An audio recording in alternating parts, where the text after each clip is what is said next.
Hello everyone and welcome to ADC Sports Dallas Primetime. Thank you for joining me on tonight's show. It's an honor to be with you this Monday night. Hope you're having a great start to the week. Hope you're enjoying Monday Night Football. By the way, what an opening scene on Monday Night Football. What an opening scene in Las Vegas. This is the first time that Allegiant Stadium has had fans in it, and it was an amazing opening scene for the Raiders. They had Steve Aoki in the music department. They had Bruce Buffer introducing the game, and I'm a huge UFC fan. Huge UFC fan. So it was electric to actually see Bruce Buffer introduce an NFL Monday Night Football game. So that's been fun. And tonight on the show, we will try to have more fun talking about the Cowboys. Maybe we'll not have a lot of fun when we get into the news because Randy Gregory will be placed on the COVID-19 list, was placed on the COVID-19 list. We will talk about that. We will have an early look for the Cowboys versus Chargers game and some opening thoughts, some early thoughts, so for you to be ready for the discussion ahead of this week because it's going to be a tough game. Later in the show, we'll talk a little bit about Philly having a little bit of an opportunity to become the number 2 team in the division. And then let's just overreact together to week 1 of the NFL 2021 season. Well, before we begin though, let me ask you to like that video. If you're watching on Facebook, YouTube, or Twitter, please like the video and of course share it with your friends. Let them know that you're watching ADC Sports Dallas Primetime. What's up, Lunatic? What is up, SMU fan videos? Good evening, and of course, Cubole Mauro, says Lunatic. Thank you for being here. And now that more of us are here, let's get ready to start the show off officially. Welcome to ADC Sports Dallas Primetime. I'm Mauricio Rodriguez, streaming with you live Sunday through Thursday night here on Dallas On Demand Sports Talk Network with a lot more content coming your way throughout this 2021 Cowboys season. So we are excited to talk about the Cowboys, even though we need to get into some negative news first for the Cowboys defensive line. Not great news, but on the other hand, Zach Martin is back for Dallas Cowboys. Isaac also here in the show. Thank you for being here. And let's start this off, well, by talking about the Cowboys news. As I was saying, later in the show, we will have an early look for next Sunday's game. And later, we'll talk about the division. We'll talk a little bit about the rest of what we have seen so far in the NFL. Because it was a wild week 1, by the way. And let me give you this piece of info that I found today. In the first 15 games of this week, underdogs went 11-4 against the spread. Now, it's not looking like, well, it might be the Raiders just scored a touchdown. But if the Raiders end up covering the betting spread, if they do so tonight, it will be the first time since 2003 that 12 underdogs cover in week 1 of the NFL season. So it's been a crazy, wild week 1. Even more so when you consider that road teams, road underdogs have been winning as well this week. So it's been crazy. And we talked about the Green Bay Packers losing to the Saints. We will get into all of that on Overreaction Monday later on the show. But first, let's talk a little bit about Cowboys news because Randy Gregory was placed on reserve/COVID-19 list this Monday. A tough blow for the Cowboys defensive line. However, he might be ready to come back before the Cowboys play the Chargers next Sunday. He might be back in time. Remember that Zach Martin tested positive on a Saturday and the Cowboys had to play a game on Thursday. Now it's a little bit of a different situation because Gregory was placed on the COVID list today, Monday, and the Cowboys don't have a game until Sunday. Plus, Martin, in his moment, had symptoms, had COVID, flu-like symptoms. That is not the case for Randy Gregory, according to multiple reports. And I saw Lunatic is saying over here in the chat, hopefully it is a close contact only. Reporters were saying that he actually did test positive, but that Randy Gregory was asymptomatic. So that is good news for the Cowboys because Gregory has already checked off basically one of the check boxes that he needs to check before being activated. So now it's all about getting those negative test results 24 hours apart from each other. But yet they did report that he tested positive. And according to Todd Archer, he is the first to not have symptoms out of the Cowboys' 7 players that have tested positive for COVID-19. So those were, I think that was the most important news of the day for the Dallas Cowboys, because you can have high hopes, in my opinion, that Randy Gregory will be back before the Cowboys play the Chargers. I mean, of course, nothing is for certain, but the fact that he has shown no symptoms, I think, is good news for the Cowboys. And you're going to need him before to face that Chargers offensive line, and we'll get into that in a few minutes. Now, in a corresponding move, Brandon Knight and Zach Martin were activated from the COVID-19 list, so that makes it official. Zach Martin will be playing with the Cowboys when they square off against the Chargers. The only question right now is going to be whether or not they will move him to right tackle. And I gave my thoughts on this the other day, yesterday.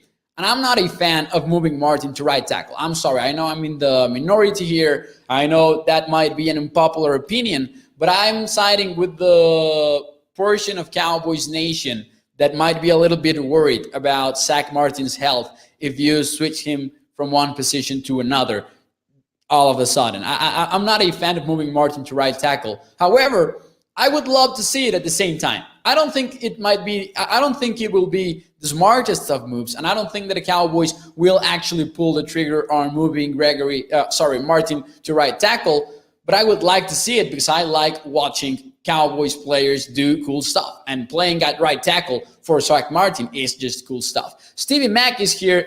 Thank you for joining us, Stevie Mack, and thank you for reminding those who are watching to hit that like button and share it. Whether you're watching on Facebook, YouTube, or Twitter, please do so. Let your friends know that you're watching ADC Sports Dallas Primetime. Also, Carlos Holloway saying hello over in YouTube. We have people as well on Facebook. Kamar saying he's a beast. And then Hulk Oliver reminding us of some other important news, because he said, get the kicker out of here. And the Cowboys might be getting some competition for Greg the Leg, because the Cowboys are expected to sign Lirim Hajrullahu to the Cowboys practice squad this week. And that would be an important move, I would say. Hajrullahu was set to visit with the New York Giants, actually, but then he decided to re-sign with the Cowboys practice squad.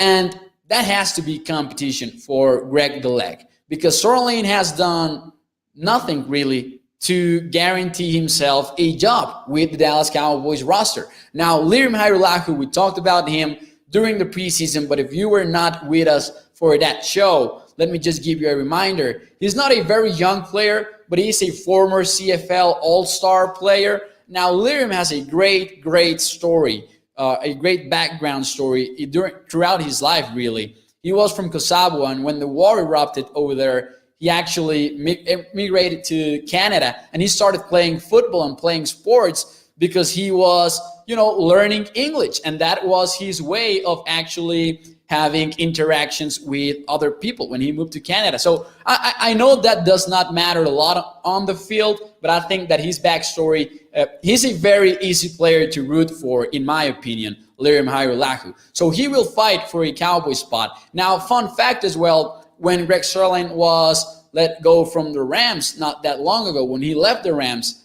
actually Lirim Hajrullahu was one of the kickers to compete to be his replacement. So there's a little bit of a connection between Hajrullahu and Greg Sirlein throughout his NFL career. So I have found that interesting as well. Now, having set that aside, I think that his career-long field goal in the CFL was about a 56 or 59-yard field goal. I'm not quite sure. I will confirm that for you. But he actually had some big moments in the spring league as well, which is only a developmental league, of course, but it's still, he's remained active is what I'm trying to say. And Lirim Hajrullahu might just compete for a spot on the Cowboys roster if Greg keeps missing field goals. I don't think this is Lirim's job to earn, though. I think it's Greg's job to lose, if that makes any sense. I think that if Lirim goes out there and he starts nailing the field goals, he will also need Greg to keep struggling in order for him to become the Cowboys' #1 kicker. Says the Lunatic over here that the Cowboys have depth at right defensive end.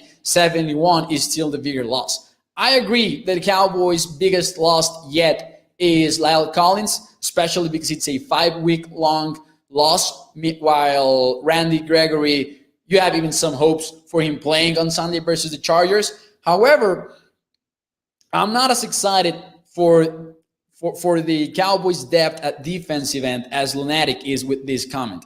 I will disagree there, especially considering who the Cowboys are going to line up against next weekend. I am a little bit worried about that. I am more worried about Dak's health if Nseke or worse, yet still at right tackle over Bosa, says Lunatics. Of course, speaking about the possibility of playing Martin at right tackle. What is up, Chava, who's watching from Guadalajara, Mexico? Thank you for being here, of course, as always. Now, Nick Blue says, Cowboys Nation, Chris Westry, cornerback, plays for the Ravens. Damn, Anthony Brown still on our team. I'm not a big Chris Westry fan, but yeah, he's playing with the Ravens right now. Tough blow for the Ravens, by the way, to lose Marcus Peters the way they did just before the season started too. That's a tough blow. They're playing well, though, right now versus the Raiders, and it does not seem to matter that they don't have running backs because, as the analytics community likes to say, running backs don't matter. What did Legatron? What is up, Tommy? Thank you for joining us. I hope you enjoyed the show. We are on every Sunday through Thursday night at 8 p.m. Central Time. When the games are on, I try to, find the right spot to go live because I know most of you are watching the games because we are NFL sickos. We want to see every single game. Lunatic says, what did Legatron learn after watching the film that he cost us the game week 1? That was a rough game for Greg. And I for one, I'm very surprised. I looked away when he kicked the 48-yard field goal for the lead. I looked away. I could not see it. And then I saw the replay, and I couldn't believe that he actually just nailed it dead center. Coop19 is watching from Germany. So we have Cowboys fans from Germany. Now, Coop, I need to ask, are you from Germany as in, are you a German or are you, a Cowboys fan that's from the United States but actually lives in Germany? And I'm interested genuinely because, as you all know, I'm from Mexico. So I want to learn about that. Tell us, please. And if you can, of course, also, I'm curious now, tell us about, how the German Cowboys fan base looks like. Is it huge? Is it not huge? Tell us about that. Now I'm genuinely interested. I'm sorry.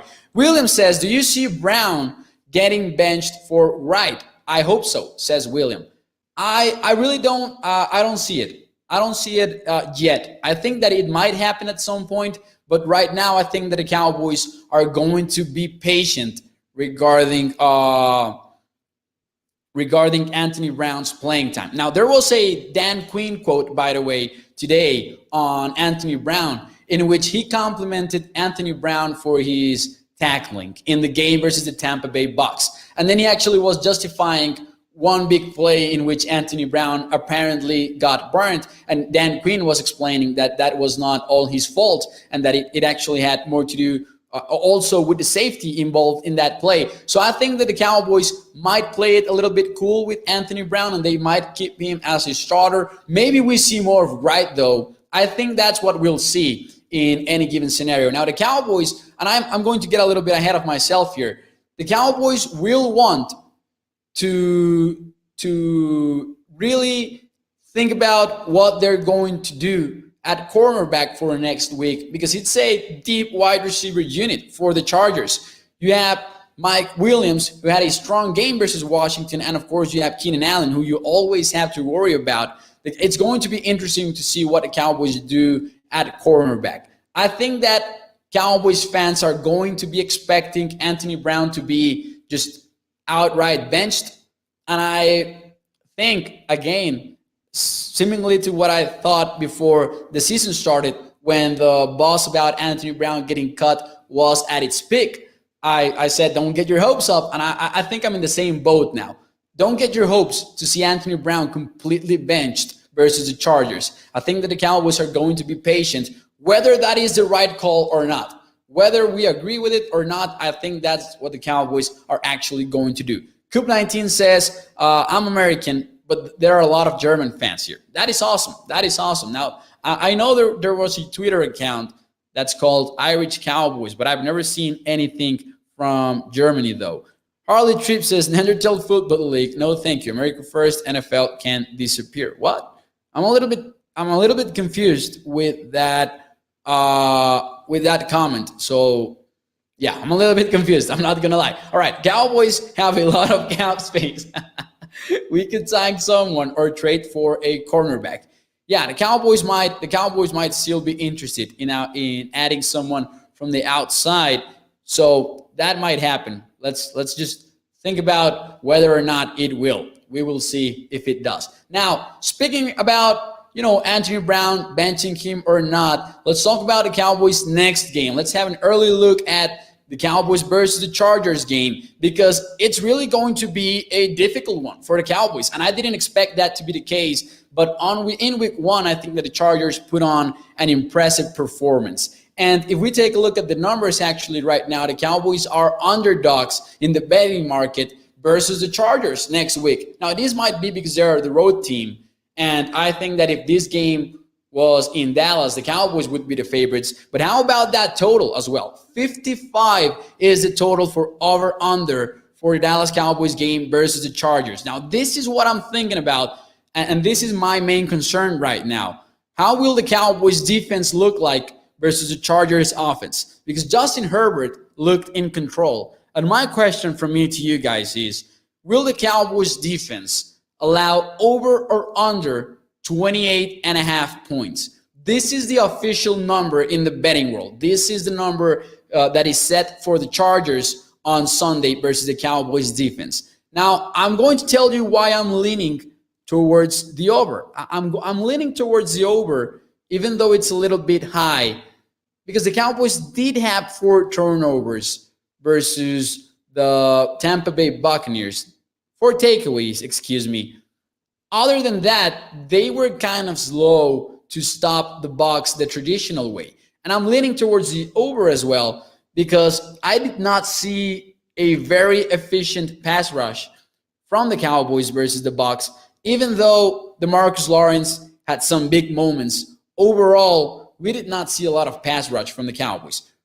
Not even on the inside. The defensive tackles didn't really have a good game. And let me talk to you about these numbers from the Chargers' offensive line performance. Now, these numbers are actually from, and by the way, shout out to this podcast. We need to give them a shout out because it is a great name for a Chargers podcast. It is called Guilty as Charged podcast. And they offered these numbers on their Twitter account, saying that Justin Herbert had 52 dropbacks versus the Washington football team.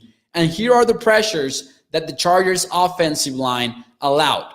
Rashawn Slater, who you know very well, because a lot of you wanted Rashawn Slater over Micah Parsons in the 2021 NFL Draft. I'm going to be completely honest with you. I was one of those persons. I wanted Rashawn Slater on the Cowboys. He allowed 0 QB pressures versus the Washington football team. Keep in mind, this is one of the best defensive fronts in the entire NFL, Washington's. They had Chase Young, they have Montez Sweat, and this offensive line held their own versus this unit. Now, Failer had 3 pressures, which is the highest in the Chargers. Linsley 0, Abushi 0, Bulaga 1, only 1 in 30 reps, and Norton 1 in 22 reps. It was a strong game from the Cowboys, from the Chargers offensive line. And if Randy Gregory is not back yet, it might be a concerning situation for the Dallas Cowboys. It might be a little bit concerning. You need Randy Gregory for this game, in my opinion. Because I might agree in the fact that the Cowboys have some depth over at defensive end, but I'm not entirely sold, and I'm not very confident on that. Let's take a look at some of the answers. The Vontae Griffin says under. Now, it is a high number, to be fair. It is a high number, 28.5. That half is what makes it even more interesting. The Buccaneers, of course, scored 31 versus the Cowboys. But again, 4 takeaways were involved in that scoreboard for the Tom Brady-led offense. William says over. We still have the worst defensive front in football. No improvement in the offseason, says William. I'm not entirely sure if they are actually the worst, but they might be in that conversation, even more so if we're talking exclusively about the defensive line, because I do think that the Cowboys linebackers unit will get better and better. Dan Quinn said that they are expecting Jalen Smith and Leighton Vander Esch to get more involved throughout the season. And I think he might be bluffing a little bit, because I think that Keanu Neal and Micah Parsons will remain the Cowboys starters throughout the entire season. So I don't want the Cowboys to rotate linebackers just to give everyone their fair share of playing time. Rotate linebackers if you want them for specific situations. So if it is 2nd and 3, 3rd and 3, and you think that the other team is going to run, then get Vander Esch and Jalen Smith there if you want to. But then you can also get, just like you can get predictable with your offensive packages, I think that you can also get predictable with your defensive packages and defensive personnel. So I really would like it if the Cowboys didn't get into this mood or this rhythm of rotating their set of linebackers throughout the length of the game according to the situation that they are watching on the field. I would like to see Micah Parsons and Keanu Neal be solidified as the Cowboys starters. Now, says Chabat over at Facebook that LVE and Jalen Moore involved, I'm scared now. So Dan Quinn kind of suggested it, but I think, again, that he might be bluffing. Coop gave us an update. I'm not entirely sure if I read it when he answered, but he says, I'm American, but there are a lot of German fans here. Oh, I think I did read it. I'm sorry. Sean from Houston. What is up, Sean? Thank you for joining the show. What will we do to actually get sacks? What will we do to actually get sacks with the D-line? We need pressure, says Sean. The Cowboys do need pressure, especially from the interior defensive line. And until the Cowboys get Neville Gallimore back, I'm not very optimistic that that will happen. Some people have mentioned Hill also getting back and generating pressure from the inside, and that might happen. But the guy that I'm focused on would be Neville Gallimore, definitely. He's on injured reserve still, so he might be back at some point in the season, but it won't be versus the Chargers, of course. Coop also said that he had a Facebook group and had quite a few Germans in it, and there is also Dallas Cowboys Deutschland group for fans here. Oh, that is awesome. That is awesome to see, and I've talked about this. I talked about this with Sky when he joined the show the first time that I was live with the YouTube community, and we talked about Cowboys fans in Mexico, and I mentioned that this is not America's team. This is really the world's team, and I think that is because the Cowboys were very smart a long time ago by being broadcast in a lot of places when a lot of the other NFL teams were not very broadcast. And that might be also because they were the winning team at that time. The same happened here, at least here in Mexico, for the Pittsburgh Steelers for a long time. And lately it's been happening with the Patriots as well, because they had 2 decades of complete domination in the NFL. What is up? Thank you, James, for being here in the show. Also, Payo. Stephen Max says under. So for those of you who are just joining us now, the question was whether the Cowboys were going to allow over or under 28.5 points versus the Chargers. JC also in the chat, we had a chance to sign Such and Vita Vea, and we didn't do anything. Oh, thank you, Jay. Also, being here since Primero Cowboys. Oh, thank you, Jay. I really appreciate that. Thank you for joining the show. For those of you who don't know, I have a show that is called Primero Cowboys, and it is completely in Spanish, actually for mainly a Mexican audience. I have some other audience, but the main audience is from Mexico, definitely. Blitz more, says Sean. Really hoping Randy can make it back by Friday, says Dom. Definitely, the Cowboys do need him to be back. And Joseph says, over, the Chargers looked good. And actually, we were talking about the fact that the Chargers looked good on the offensive line, but they also looked good in general. Mike Williams, we're talking about it, that he had 8 receptions for 82 yards. He scored 1 touchdown, including a 20-yard reception. And this Chargers team looked different for a lot of reasons as well. This was not the Los Angeles team that was struggling at the end of the game to make a comeback, or that was making big mistakes in situational football. This was a smart football team versus the Chargers. How about Justin Herbert going, it was a crazy number, 14 for 19 on 3rd down, the Chargers offense. And out of these 14 for 19, Herbert threw for 12 of those 14 conversions. So it was an insanely efficient game for the Chargers on third down. Now, that might be sort of good news also for the Cowboys, because it means that the Chargers were very dependent on third down success. And if there's one thing we have learned from the whole, analytics trend, if there's one of the many things that we have learned actually, is that it is very difficult to be consistent in third down efficiency. So that might be some sort of hidden good news for the Cowboys, but this was a smart team, but the Chargers were. This was and this was said by their head coach. This was a fourth quarter team, something that the Chargers were not for a long time. So it is going to be a tough game. Definitely, it is going to be. But then again, I think that the Cowboys offense are still an elite unit, and they will be involved in this game, and they have a legit opportunity to win the football game. I mean, we just saw it versus the Tampa Bay Bucks. Plus, they had a long week, so they might be more ready in that situation. Of course, sometimes we can overrate the importance of a long week or a short week. But anyway, Chargers looked okay against the Redskins, not as tough as people think, says Magic Garden. Now, I'm not sure I agree, because I think that the offensive line did look very, very good versus the Washington football team. However, Magic might have a point as we connect that comment with what we just said about third down. The Chargers were very dependent on third down success. So that might play in the Cowboys' favor next week. We're going to be able to run the ball with efficiency this week, says Dom. Another interesting point for next week's game. And of course, one of the major matchups to watch will be whoever lines up at right tackle, whether it is Zach Martin or whether it is Ty Nsekhe or Terrence Steele. Whoever that is will face one of the best pass rushers in the entire NFL, Joey Bosa. And Joey looked great versus Washington last week. Of course, he was going up against a rookie offensive tackle, but it's not like the Cowboys have Lyle Collins. So that will be a concerning situation for Dak. But I mentioned this yesterday. I mentioned this last night, and I will say it again. Remember, keep in mind that this is not the same situation that the Cowboys faced in 2020.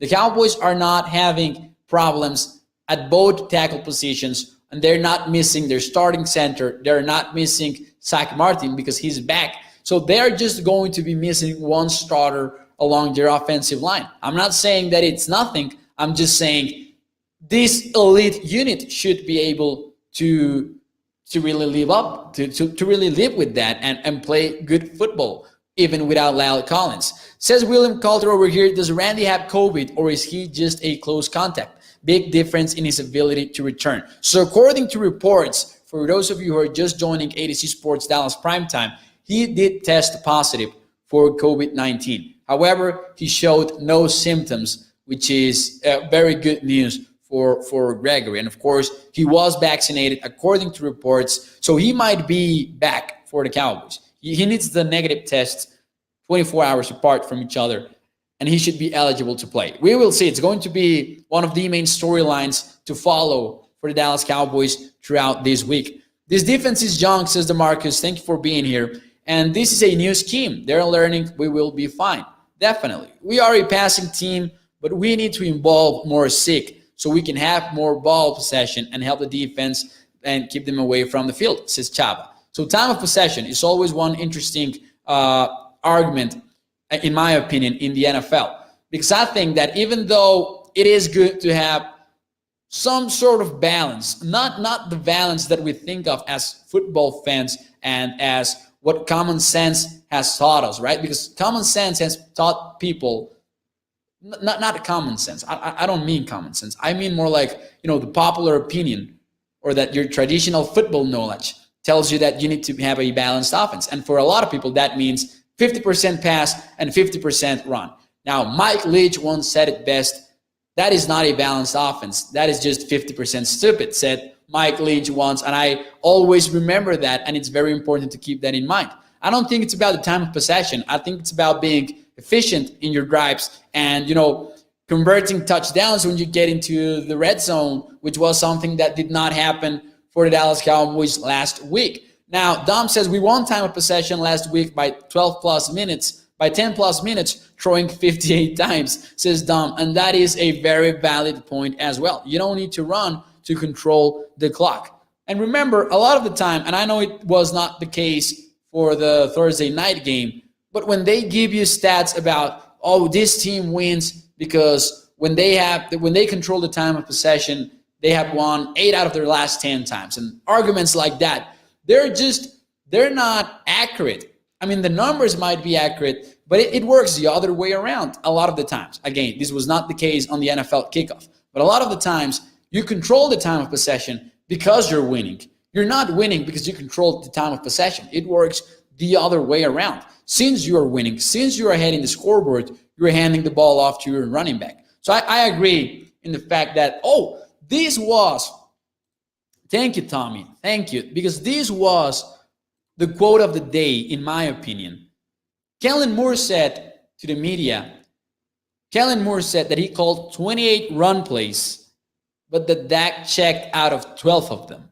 Now, I don't want to overreact to this quote because we might be lacking context here. This might have been the plan for the Cowboys since day one. Like, Dak might have been told to, listen, feel free to check out of runs as much as you want to because we are not going to try to force the running game versus the Tampa Bay Bucs. That might be the case, but some people have been reading this quote as to say, like, maybe Kellen Moore was not very pass happy on offense last week, but that maybe it was about Dak Prescott checking out of runs. It was a very interesting quote from Kellen Moore, and I thank Tommy for actually bringing that up because it was a big-time comment from Kellen Moore. We will see if we're lacking context, and we will see how pass-happy the Cowboys are moving forward throughout the entire season. They will be more balanced because throwing 58 passes in one football game is crazy and not sustainable, perhaps. I think special teams, says William, cost us the game. Last week, horrible field position,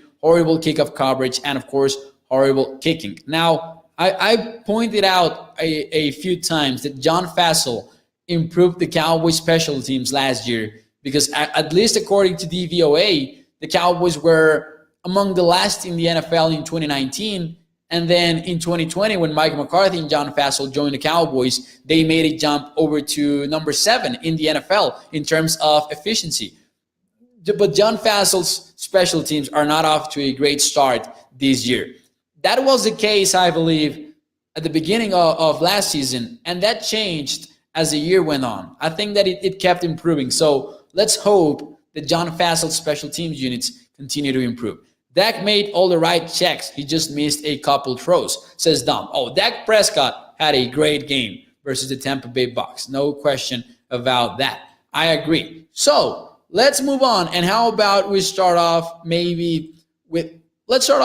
with Overreaction Monday, but let's do so talking a little bit about the Philadelphia Eagles, because the Eagles were maybe not one of the biggest surprises from the week, but they did get a dominant win versus the Falcons. And my question, with Ryan Fitzpatrick out of Washington, my question would be for you, it would be, do you agree or disagree that the Eagles are the new number 2 team in the NFC East? They are the only NFC East team that ended up winning in week 1.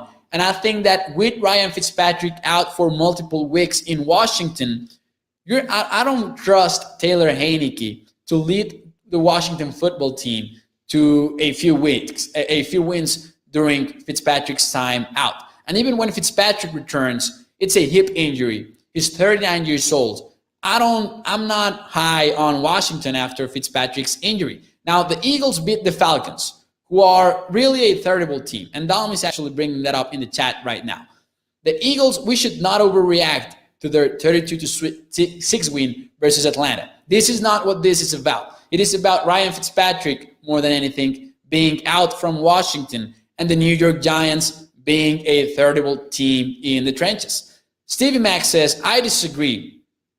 I still have Washington as second team. So Stevie Mack is high maybe on Tyler Heinicke, I think, or maybe he's just very high on the Washington defense. RB Nightmare says, no, they're all tied for number 3, says RB Nightmare. I don't think they're all tied for number 3. I think that the Giants, even if you want to tie the Eagles and Washington at number 3, I would put the Giants at number 4. I'm very low on New York. I am very low on them. And one of my most, when I put together my pick'em for my NFL show with my brother, I was telling him this is the pick that I feel best about, the Denver Broncos over the New York Giants, because they are terrible in the trenches. They have a bad offensive line.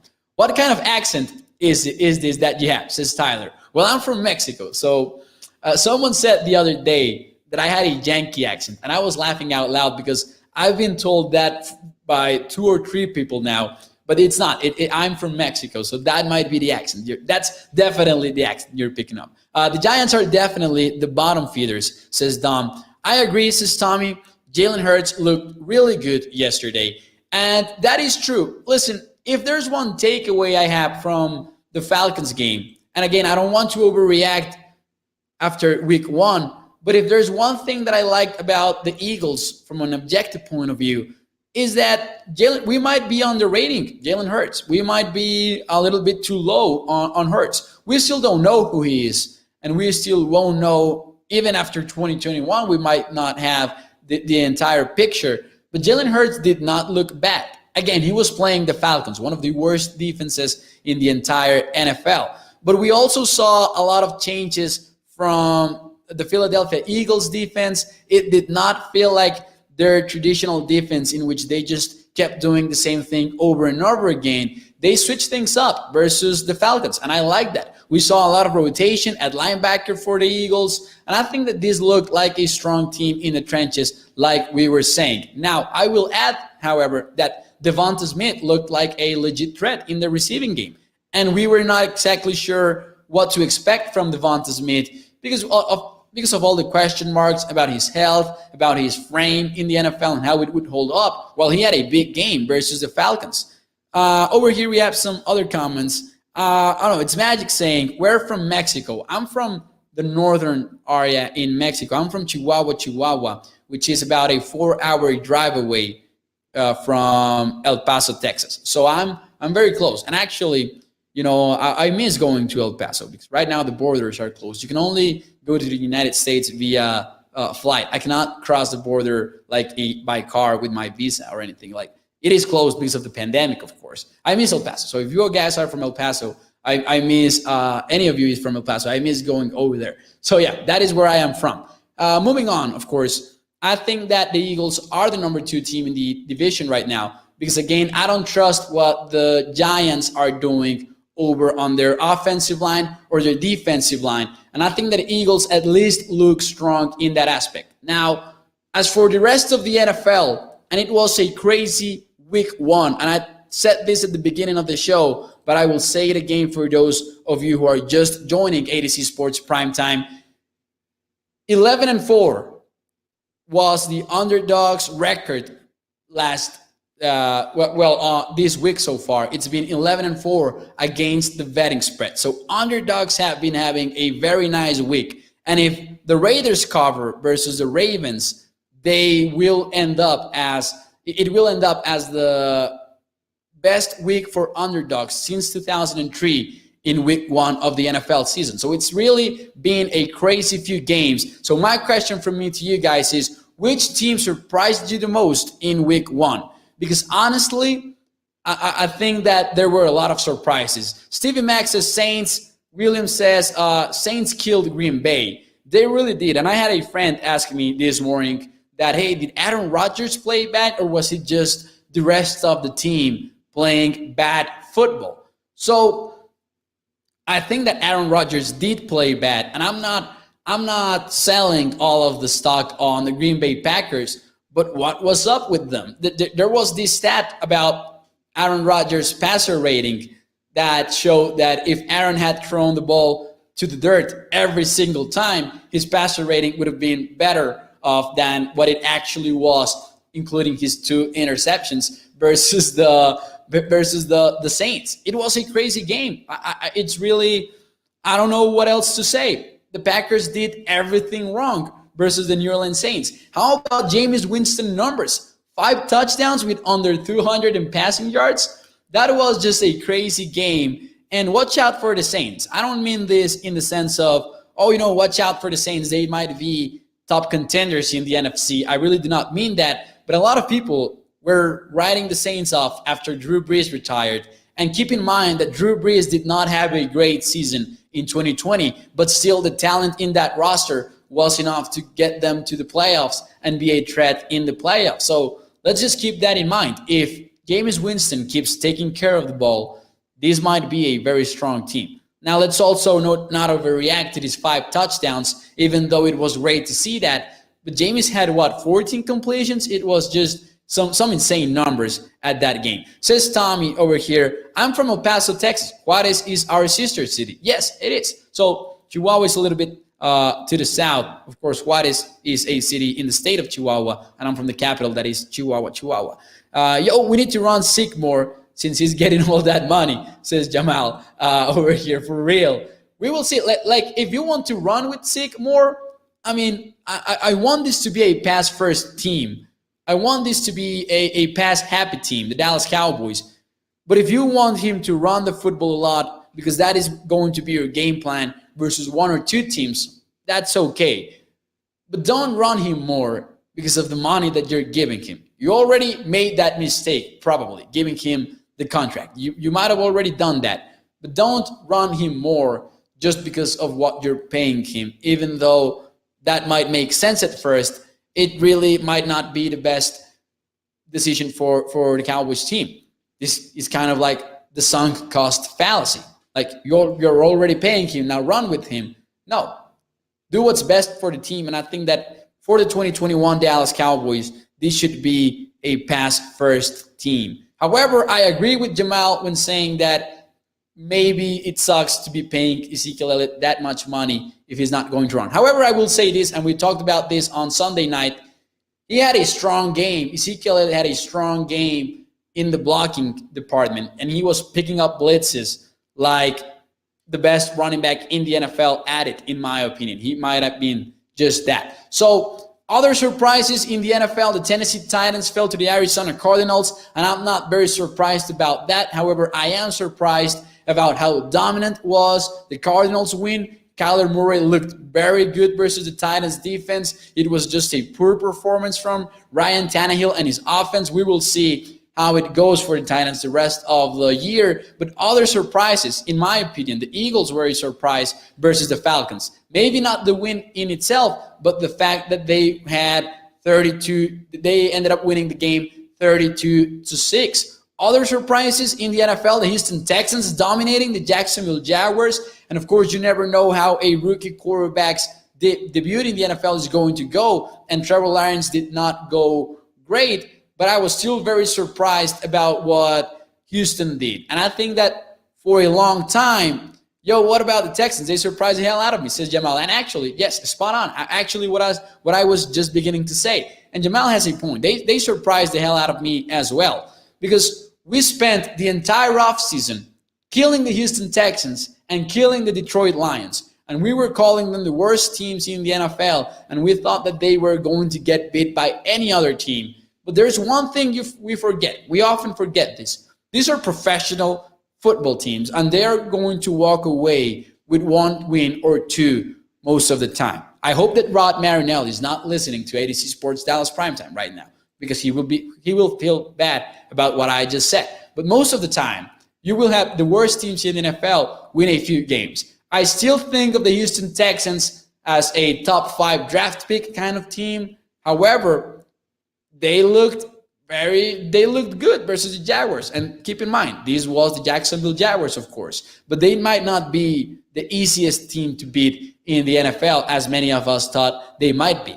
I just hope Jarwin gets better. He killed Zeke on that goal line run. He should have had it, says William. And yes, that was one of the most frustrating plays from the Cowboys' loss to the Tampa Bay Buccaneers. We have a Buccaneers fan here, by the way, I think. Kane over here in the chat saying, go Bucs. So Zeke got beat up and humbled, but that's what happens with the NFL's best team ever, says Kane. Okay, so we have established that Kane is indeed a Tampa Bay Bucs fan. So I don't think he got beat up. I mean, in the running game, he did. I don't think that you can look at this game objectively, though, and say that he got beat up in the pass protection side of things, as we were just talking about. In the running game, he did get up, and it was not only about Zeke getting beat up in the running game. It is about the Tampa Bay Bucs having one of the best run defenses in the NFL and dominating in the trenches, in my opinion. That's how I see it, and that's why I like the fact that the Cowboys only let Ezekiel Elliott carry the ball 11 times. Now, according to Kellen Moore, it would have been way more times, but Dak checked out of 12 run plays. So since it beating the Vikings was big, says William, and when they got the game to overtime, I thought that the Vikings were actually going to walk away with the dub, but it was a fun game. That was one of the most fun games from week one, and Joe Burrow had his moments. And there was this great play in which Joe Burrow, faked the handoff to Jamar Chase, and then he scored a touchdown. And people were making this video edit. I'm not saying that this was actually the entire play, but it was a great video edit of Joe Burrow and Jamar Chase over at LSU, and then switching it up to their Cincinnati uniforms, of course. Man, y'all's defense wasn't that dominant, says Jamal, and I think, he's replying to Kane here. Saints looked very good, says David. They really did. It was a fun game to watch.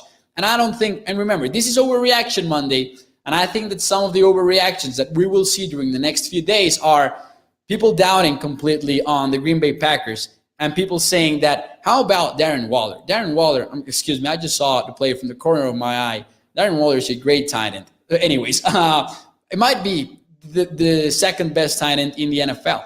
A lot of people still think that George Kittle is, but it might be Darren Waller. I'm still not dethroning Travis Kelce from his number one spot, though, with the Chiefs. And that might have to do a little bit more with what the Chiefs actually do with him than their talent itself. Anyways, back to what we were saying on the Overreaction Monday side of things. People will start doubting Aaron Rodgers' mindset and where he is at mentally for the Packers. And I don't think that will make a lot of sense.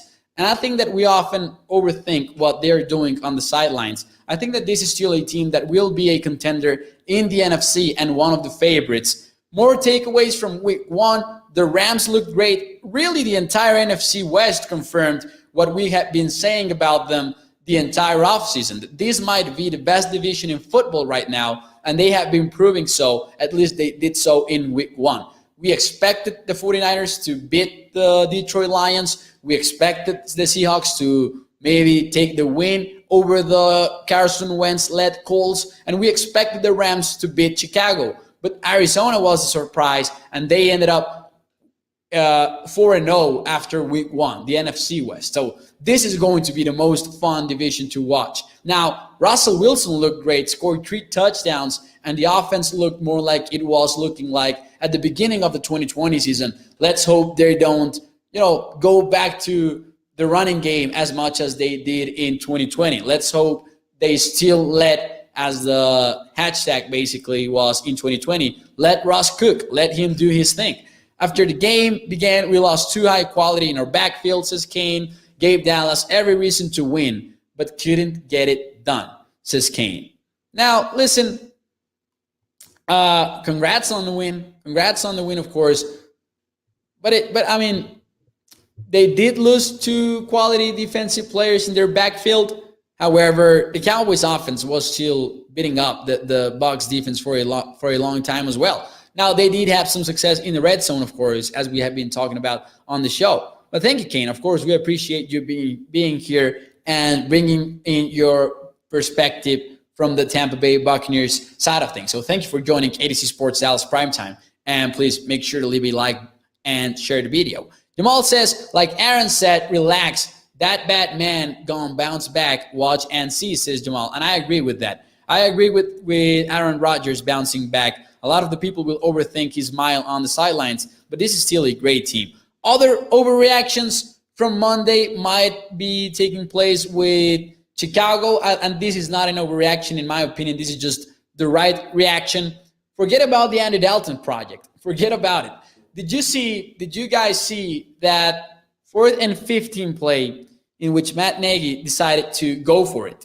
4th and 15. They were down by 10, and he decided to go for it on 4th and 15.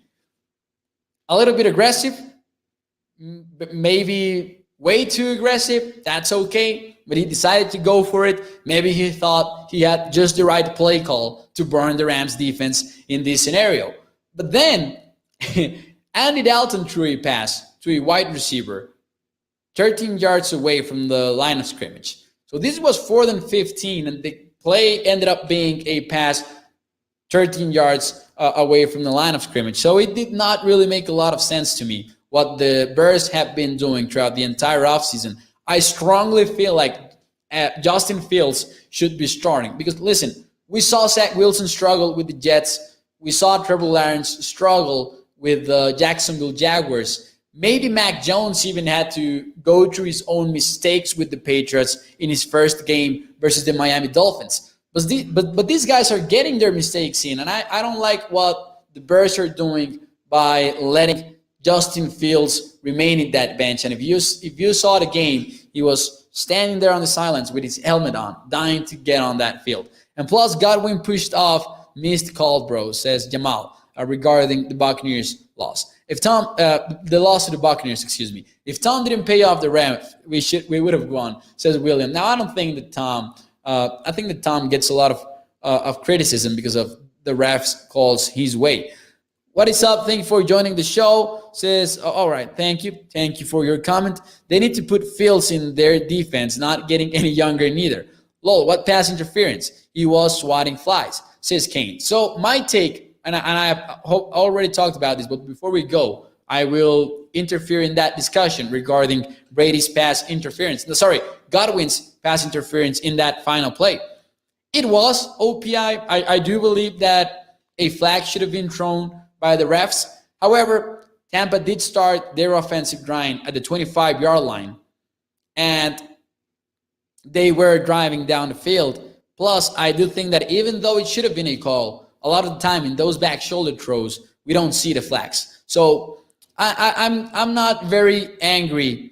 I'm not really mad about the no flag on that play, even though I believe it should have been a penalty on Chris Godwin. I do agree with that. But anyways, guys, thank you for joining ADC Sports Dallas Primetime. We are here every Sunday night through Thursday night. And so I will see you tomorrow night and talk more about the Cowboys versus the Chargers. We'll get into the latest Cowboys news, and we will have a lot of fun throughout the week. For more Cowboys content, as always, make sure you head over to adcsports.com/Dallas. You can read a lot of the articles up there. Now, there are more recent articles out there, but I did not update this graphic. So make sure you check out adcsports.com/Dallas for the latest Dallas Cowboys content over there. And of course, make sure you catch Sky tomorrow morning. And well, as I was saying, every Sunday through Thursday night at 8 p.m. Central Time, you can catch me here on Primetime. Thank you. Make sure you also follow me on Twitter at MauNFL, MAUNFL.